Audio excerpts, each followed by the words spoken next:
достар, сендермен қазақша шахмат каналы. Және бүгін мен сендерге шах, мат және пат туралы үйрететін боламын. Шах дегеніміз шахматтағы басты фигура ханға шабуыл. Шахты ханнан басқа кез келген фигура қоя алады. Мысалға, уәзір, ол ханға тігінен шах берді. Шахтан құтылудың 3 жолы бар. Біріншісі, шах берген фигураны жеу. Екіншісі, ханды алып қашу. Үшінші, шах берген фигураның алдын жабу. Келесі бізде мат.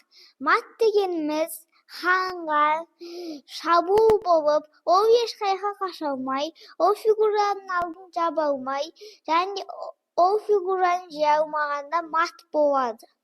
Келесі бізде пат. Пат дегеніміз ханға шабуыл болмай, және хан жүре алмай, және басқа да фигуралар жүре алмағанда пат болады. Пат дегеніміз ойынның тең аяқталуы.